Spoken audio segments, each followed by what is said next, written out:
So the exam is broken down, the literature exam is broken down into 3 sections. Okay, 3 sections. Section A is the unseen poetry, and you have a choice of 1 poem and 1 question, and everybody has to do that. Section B is the anthology poetry. So you get a choice of 2 questions where you have to compare 2 of the poems, and we have had clarification. They will print an entire clean copy of all the poems in the anthology. So, but it means you don't have to memorise poems and quotations. Okay, so we'll let the trees can take one for the team on that. And then section C is what's known as modern prose. Now this is where there are, I think there's about 10 books that they can choose, that we could have chosen from, okay? And we've done Of Mice and Men. Now fortunately for you, Of Mice and Men is literally the 2nd book on the list after To Kill a Mockingbird. So you don't really have to go looking for the questions on Of Mice and Men. They are always question 6 and question 7. Okay? So it's always question 6, or question 7. Now, the exam recommends that you take 45 minutes to do the Of Mice and Men question. Okay? Now, that means if you're on extra time, 25%, which some of you are, that's 56 minutes. I don't think any of you are on 50% extra time, which would be 67 minutes. Do you know what we do? We always read the questions carefully. You get a choice of 2, that's question 6 or 7. Once you've chosen the question you feel most confident with, Emil, try to focus, please. Highlight the key words in the question. What is the question asking you to actually explore? And we're going to look at some of the questions a little bit later on, because they can be very specific in what they're asking you to do, or they can actually be very open in what they ask you to do. So you have to be careful to make sure that you answer it the way they want, don't go off topic, and therefore don't start to not so much lose marks, but don't make marks for the work that you've done. As always, and I know that many of you are still not doing this, not daring to do this in poetry, make a plan. Make a plan. Hopefully by the time you get to the exam, you won't even need 5 minutes to make the plan. It might take you about 2 or 3 minutes just to write a few ideas down, and then you get writing. Remember, these are the topic sentences that show the examiner what aspect of the novel you are going to discuss. Those first 5 points that you make on your plan, that is how you make your marks. Okay? Are we all clear so far? It's not anything new, is it? It's what we do for poetry, it's what we do for every question in almost every exam. Pardon? Isn't the plan? Reading the questions and annotating and highlighting them. Okay, so if you want to have a look now at the assessment objectives, the marking criteria. Okay, so that will be about the 3rd page of the things that I've handed out, or the 4th page. Okay, it looks like this. We can ignore levels 1, 2. Realistically, we should be ignoring level 3 as well. So we're going to look at level 4. Okay, so this is the marking criteria for Of Mice and Men. You're either going to want a pen in your hand or possibly a highlighter.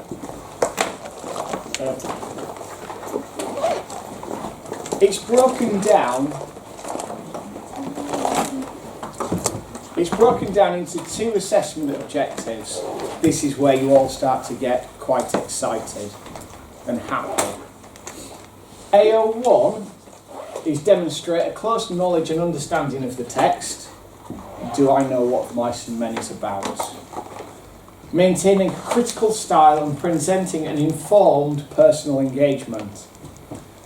Critical style, that is writing in the third person. We are not using phrases like, you can tell this from, you can see this when. These phrases we will get rid of. Okay? Personal engagement just with the text simply means that you've thought about it in some level of detail. AO4, show understanding of the relationship between text and context in which they were written. That is, how did American culture in the 1930s influence what we see in the novel, and how does the novel reflect that culture? What is missing from this? AO2. There is no language analysis in this at all. There is no need for you to worry about whether Steinbeck uses verbs or similes or metaphors in his writing and then analysing how they show anything. You don't need it, so don't worry about that. It's the one bit of this exam where you don't have to do that. So let's have a look at level 4 and up. Right, first of all, a thorough knowledge and understanding of the text. The key word, obviously, is thorough knowledge. Okay. That's showing that you really do understand the full novel, not just little bits of it. And understanding, again, all the points that Steinbeck is trying to make. The response shows thorough personal engagement and sustained critical style. We've just talked about what that actually means. Personal engagement. You've thought about it. Well, let's write it on. We'll write it on if my pen works. I have thought about it in detail. And that's one of the things that is coming through that's missing at the moment in your poetry, because you've not really had time to think about the poems in any kind of detail. But we did have time to think about Of Mice and Men. We did have time to discuss Of Mice and Men. A lot of you did a lot of secondary reading on Of Mice and Men while we were studying it. I gave you a lot of secondary reading to do.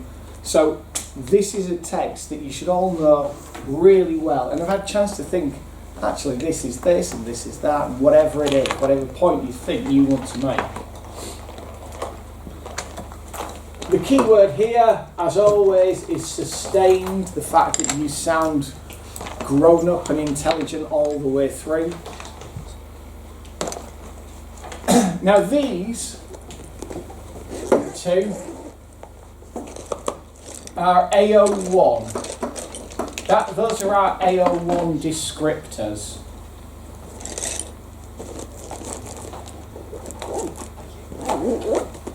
The next bit, there is a detailed awareness of the relationship between text and contexts. Detailed awareness of the relationship. Now what that means is that you can see how the two work together. I'll write that down. How they work. And the reason I explained that, how they work together, is because what happens with a lot of students is that they read Of Mice and Men, they learn about 1930s America, and then what they do is they write little paragraphs in their essays about 1930s America every now and again. But what they don't do is they don't show that that knowledge of both the context and the text actually link together like that. Okay, and we did a lot of it with Macbeth. when we talked about how the audience would have responded to Lady Macbeth because of their belief system and the way that she spoke and the way that she acted, and the fact that she would have been seen as evil for a variety of different reasons that we didn't see her as evil. We could have seen her as ambitious, but she was seen as evil because she was directly contravening what God had laid out. And so therefore, this is what we're looking for, the fact that there is a link between the two. And now, the bit that makes you happy. Fully relevant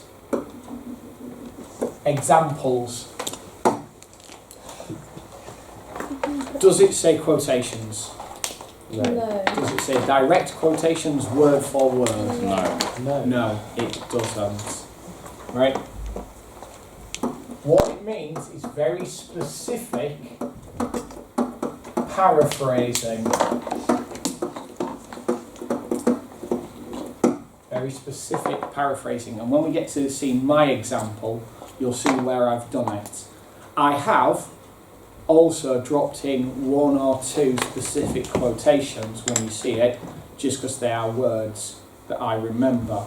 I did the answer without a copy of Mice and Men in front of me, like you would have to do it in the exam. So I did it on what I could remember. Okay? The only difference between level 4 and level 5 are the key words. Assured knowledge. Okay, it's clearly confident that you know what you're talking about all the way through. Assured personal engagement and perceptive critical style. That's that you've spotted interesting things. Perceptive. Some of you are perceptive in what you say in your poetry. Some of you tell me things that you've spotted in your poetry that I've not taught you. So that's a level of perception. Okay. The understanding of the relationship between the text and context is integrated convincingly. That's when I was talking about them working together. That's what they mean, that they're not just bolted on. The classic of Mice and Men essay used to start with the introduction just being a brief history of America in the 1930s, and then it would never be mentioned again, ever. They'd just write about the of Mice and Men text after that. That shows that they work together. We meant to write about. Pardon? We meant to write about that. Yeah, you'll see in a minute. Okay, don't worry, Ella. It's okay. It's fine. And discriminating use of relevant examples. Discriminating simply means you choose very specific ones and you make the most of them. To discriminate means simply to pick things out in a very specific way. And again, hopefully, stand here with my fingers crossed, my example that you've got should be a level 5. Really should be, shouldn't you'd hope, wouldn't you? Okay, so that's what we're aiming to achieve. Anyone got any questions so far about Mice and Men? No. So, there are two types of questions that you are likely to get. You will get variations on this. There are some weird questions out there, like there is a question about the importance of setting, but that can be treated as a character question. So you're likely to get a character question and a thematic question, and you choose one or the other. And you've seen these questions before. So, candy is central to our understanding of the life on the ranch. How far do you agree with this? You must consider the context of the novel in your answer, and it will remind you of that every single time. Or explore the theme of power in the novel. Now, obviously, what we need to do, because we are in the exam now, and we've got our questions, and we've decided that we're going to do the candy question, probably. Okay. Which bits of that question do we need to actually highlight? What do what are we Wait, highlighting? why aren't we So doing that- the 7? because there's a reason. Because this question is very specific in what it's asking you for, whereas that isn't. And that We'll won't talk, make we'll talk about that in a bit. Would that not make us in the exam? Is it more Pardon? likely to have like a more specific one, like the candy one? You get 2. Well, just let me focus on the candy question for the moment, honey, and it'll become clear. Okay. So, honey, which bit of this 6 do you want me to highlight? Central. Central. And what else? Candy. Life on the ranch. That's it. Because if we're not careful, we could just talk about candy. Okay, we could just talk about candy in general. But what they want us to do, they want us to focus on our understanding of life on the ranch. Okay? So this phrase, that phrase, needs to be where on a regular basis. Everywhere. Yeah, everywhere where though.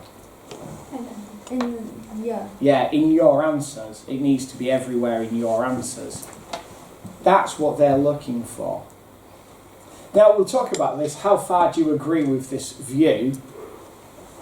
What are they actually asking us to do to here? How far do you agree with this? So you agree and disagree? Yes. Like Okay. come to a conclusion. Yeah, we've got to come to the conclusion. Do that one.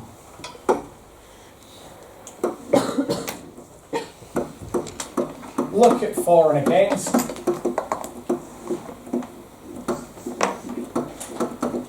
However, okay, look at for and against.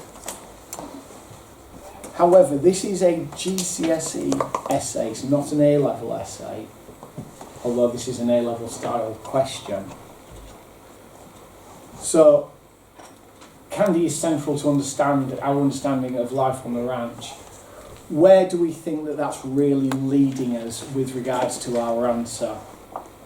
Do we think that it wants us to completely agree, or almost completely agree, or almost completely disagree? In the middle. Actually, agree. Come to a Yeah, at GCSE we are looking for mainly agreeing. Mainly agreeing with it. And you're right to say answering that comes in the conclusion. Comes in the conclusion.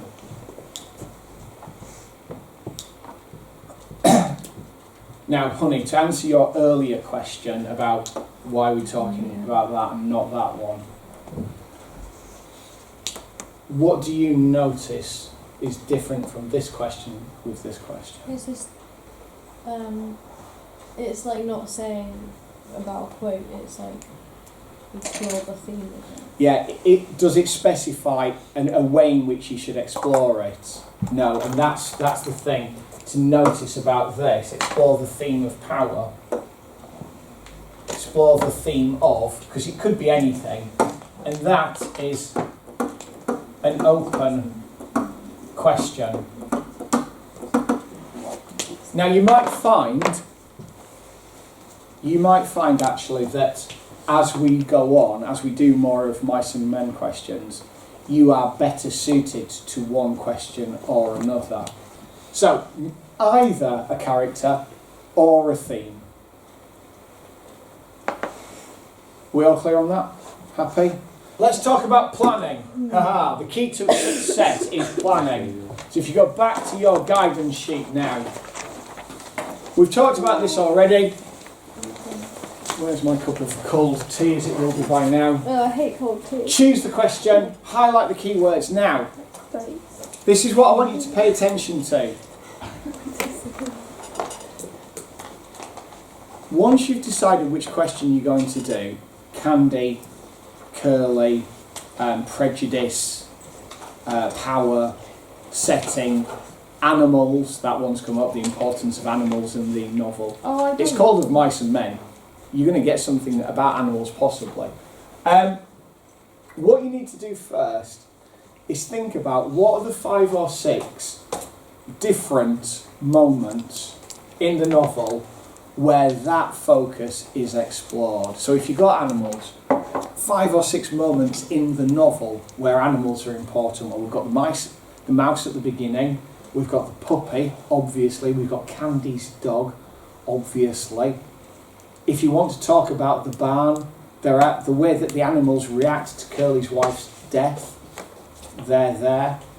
Okay, you can talk about the impact, the importance of animals to Lenny. There's 5 things straight away. So animals, I've got 5 things there. Okay, mouse, puppy, which are the growing leading up to Curly's wife. Yes, sir. Can you talk about the description of Lenny? Like when they describe Definitely, himself? yes. The way that Lenny is constantly referred to in animalistic terms. We have the horse, we have the bear, but also when he's getting beat up by Curly, he's referred to as bleating, suggesting he's like a sheep and that Curly's like a wolf attacking him. Okay, so yeah, that's excellent, Zach. Well done. What you do then is, and this is the bit, this is your Achilles heel as a class at the moment. Wait, is this good? What different aspects of the character or theme do these moments reveal? This is important. These are your paragraph topic sentences. Each of your paragraphs ultimately is a mini essay about that particular moment, that particular idea in the novel. And then once you've finished that, you move on to the next mini essay. Consider what the moments reveal about the question for the focus in the novel. Don't just immediately talk about AO4 and how it relates to American culture. You've got to talk about its context in the novel first. And then what specific aspect of American culture, and I do mean specific, do not just say the Great Depression 4 times, please. Okay, again, is it an aspect of that? Is it an aspect of the Great Depression? What point might tentative language Steinbeck have been trying to make about society at that time? Okay, right, it's time for you to do some thinking now. Okay, yeah, no, I'm going to stick on this one. Right, so, assuming then that we are going to do Candy, right? The question is, what does Candy do, or how is Candy used by Steinbeck to show what life is like on the ranch? Okay, so just give me anything, okay, any moments where Candy is important in the novel, and we can work from there. So imagine this is our plan. Candy is important. Give me one moment that's where Candy's important. Ilan. When he introduces us to all the characters. Oh, that's good. He introduces the characters.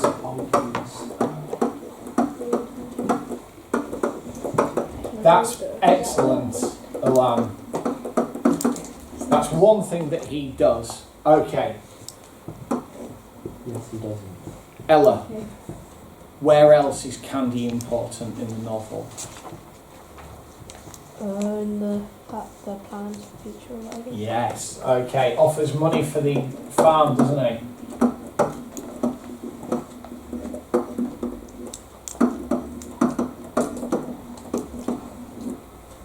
Wait, well, we meant to write this bit down.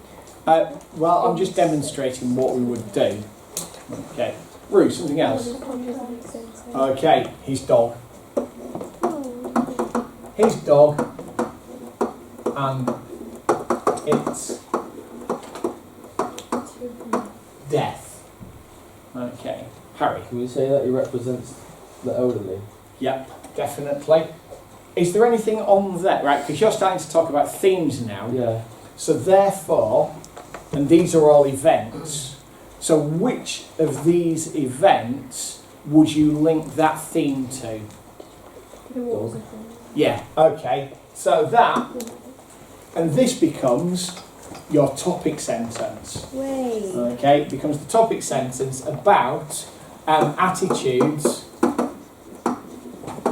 to age and disability, because don't forget, not only is he old, he's also crippled because he's lost a hand in the threshing machine, which also tells us something about life on the ranch, doesn't it? What does that tell us about life on the ranch? It's dangerous. It's dangerous, isn't it? Okay, so we've got his disability, and therefore you've just told us the ranch is dangerous. In fact, how dangerous the ranch is really important to the story later on, because how do the men use it later on? How do they use the idea of the ranch being dangerous? And these accidents happen. Oh, when he breaks his hand and he blames it on the... Yeah, they just make it's perfectly reasonable for people to assume that Curly's hand did get crushed in some kind of ranch machine, farming machine, because it's already happened. Here's Candy without a hand. So therefore, it lends credibility to their lie. Okay? Now we're starting to do it. We're going to go back to Elan. Elan, you said it introduces the characters. That's brilliant. Can you give me one theme then that when he's introducing characters, what other themes does he introduce when he's introducing the characters? What's one of the stories that he tells us as we come into chapter 2? Because he's telling us as well as he's telling George and Lenny. Talks about all the other bunkmates that have been and gone, and This man left and he had the weird... Oh yeah, okay. So he does tell us about the migrant nature of the men.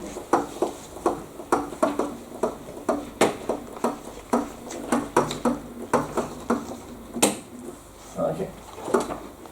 Come on, what's the big story that we all remember? He tells us about Christmas. No, he tells us about Christmas Eve. Oh, the doesn't he? fight. Yeah, the fight. Yeah, he tells us about Christmas Eve, and The whiskey. yeah, but also what does that show us? They drink. he's been there longer than What everyone happens? else. What happens on Christmas Eve? It's not about getting drunk. Fun. What was the entertainment? The The fight. fight. The fight with who? It was No, House and it's Crooks and Crooks and somebody else. I don't know his name. I think Smitty he's called. Okay, but Christmas Eve, so we've got attitudes to race, haven't we? And Crooks wins. Because Crooks is let into the bunkhouse, isn't he? We let the nigger in on Christmas Eve. It actually says the word "we let," which suggests that they never let him in at all. Okay, so all of a sudden, you've got an essay because you've got your events. These are your things. And each of them then links to a theme. So the highlighted bits here, those are your themes, and each of the first stage is your evidence for those themes. And all of a sudden, you've got an essay, or at least the makings of an essay. What would be the themes for, like, when he offers money for the farm? Anyone care to tell us what that might be? What's that? Offers money for the farm. He offers George and Lenny. Why does he do that? Personally, why does he do So we that? can get off the ranch? Yeah, because he can get off the ranch, because what's he got staring... What's going to happen to him eventually, to Die. Candy? He kicked off anyway. He's going to get kicked off anyway, because he's getting old and he can't work anymore. Did they have pensions in those days? No. Was there any welfare state? Could he get any benefits? Oh, so basically once you're out, you're... Once you're out, yeah, exactly. Your life is over. Because most people at that time, who'd had any savings whatsoever, what had they invested it in? Girls. Nope. Shares. stock exchange, and what had just happened, The crash. the stock market crash. So anybody, because that's why America crashed so badly, because the stock market was where people had put their entire futures, because for quite a long period of time the stock market had just gone up and up and up. And then when it crashed, that was literally because there was no pension as such, like we have a pension that we pay to the government, that's what everybody put by for their future, and all of a sudden everybody's future was gone. So that's why men like Candy, who should have been, kicking back and relaxing at his age, he's in his 60s, and he's still working hard on a ranch. So that links to a bleak future. But part of that bleak future was that once he left, what would he not have had?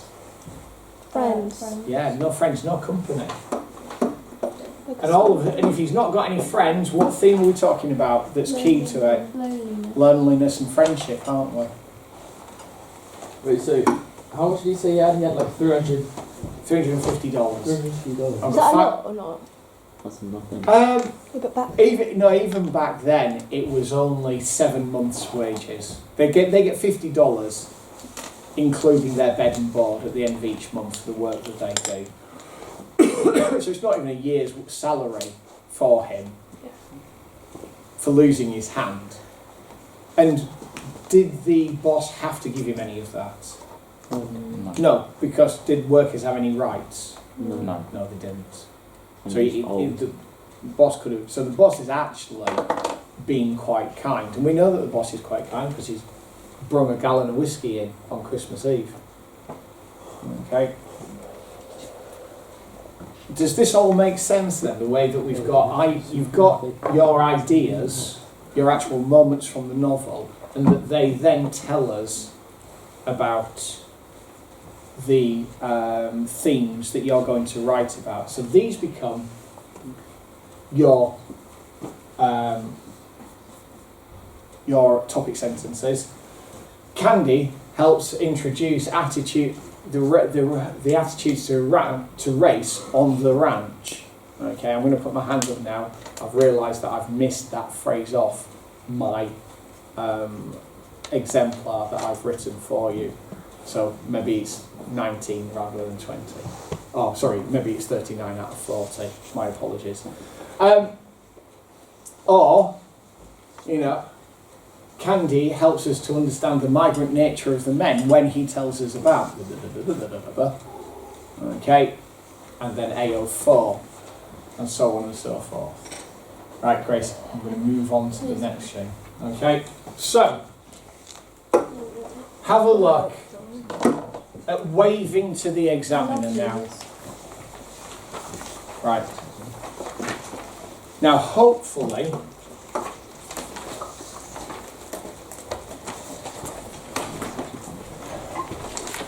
I should have changed this. Okay, so I'm going to change it now. Okay, candy is important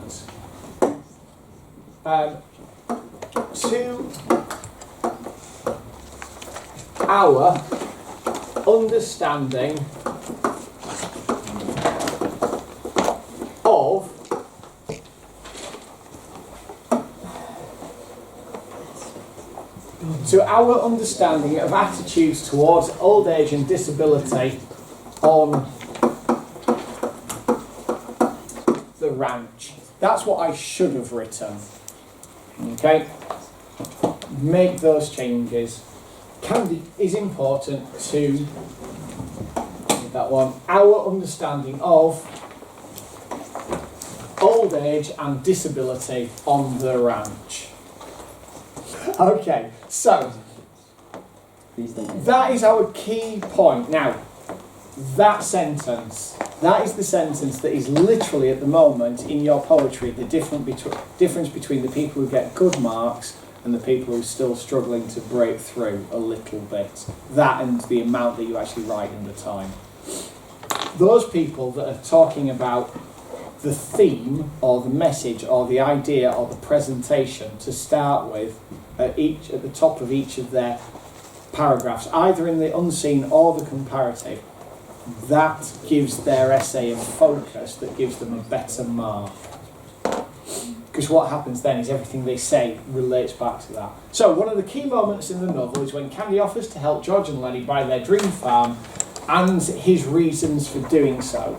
It's not a massive amount. I don't go into huge detail yet, but that is my direct reference. Look, I know one of the most important moments for Candy. Now, AO1, how does it work within the novel itself? Candy explains that his time on the ranch is coming to an end because he's getting too old to work effectively. His missing hand and lack of poop means the boss will no longer have any use for him and he'll be canned. Literally, these are words that I know that he uses. Candy knows there will be nothing for him once he leaves the ranch, and the money he got for his accident won't last very long, leaving him destitute and alone. Okay, we all understand what destitute means, yes? It means completely and utterly without money or shelter or anything. Basically homelessness. Joining George and Lenny on their farm would assure him of a safe and secure future where he could be useful and have company. Okay, so I've shown in this how it fits within the novel. What I do next is that I open it up to explain how it's a reflection of the wider society. So this is the bit where I put in my knowledge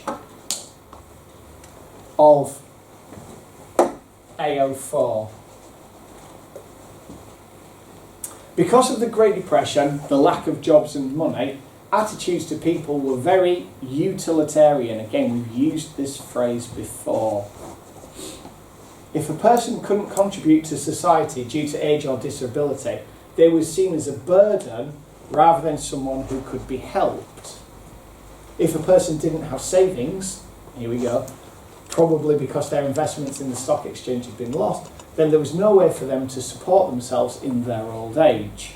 So all of this is showing my knowledge of the society and how the bit about Candy reflects that. What I then do is I then bring some AO1 back in to show that I actually have that assured, thorough knowledge of the novel, because it doesn't just happen once. Probably the most tragic example of this attitude is Carlson's treatment of Candy's dog. His reasons for killing the dog are a direct parallel to Candy himself. The dog is old, lame, and no use to anyone. Even Slim comments on how he would want someone to put him down if he became old and useless. Through Candy and his dog, this is my conclusion, Steinbeck highlights the frightening future many men like Candy faced. Okay, and you've got there a mini essay simply on our understanding of old age and disability. That's that done. Push that to one side. Your next paragraph, and that is all one paragraph, would be, I don't know, the way that he's used to introduce different characters, or the way that he's used to introduce different attitudes to race or women, because of the way he speaks about Curly's wife repeatedly. Is he complimentary about Curly's wife at the beginning of the novel? Well, chapter 2. What does he tell us immediately about her? She's a tart. Yeah, she's a tart. And then, when she's dead, when he's literally standing over her dead body, how does he treat her? No respect. Pardon? There's no respect. Nope. Less respect. Because is the dream of the farm going to happen now for him? No. And who does he blame for that? Yeah, he blames her. He literally shouts at her dead body, "We was going to do it if it wasn't for you," is effectively what he says. He's not wrong. Okay. Well, no, he is wrong. Because we know that Curly's wife, we understand, right? Curly's wife is not blameless. None of the characters are blameless in any event. None of them are actually good characters, apart from who? Slim. Lenny. Lenny. Lenny. We don't really know. I mean, we can suggest that Slim's a good man, We But- don't know but- anything about him. but we don't. Yeah, but Lenny, because Lenny's innocent. Lenny is completely innocent. He's a child, so he doesn't have. And they say, don't they? He's got no meanness in him. You don't have to be clever to be nice. And Slim says that about him.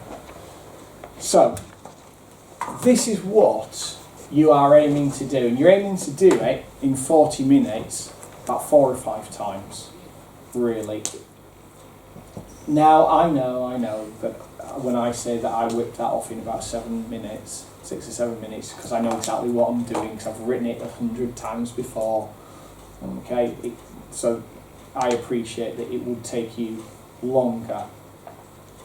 But you've also got to understand that the reason I've written it 100 times before is because I've not been writing about Candy, I've been writing about old age and disability, and that's just prejudice. So that's just the prejudice, part of the prejudice essay written for you as well.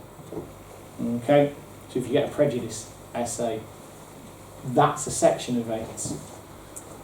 It's the prejudice towards old age and disability.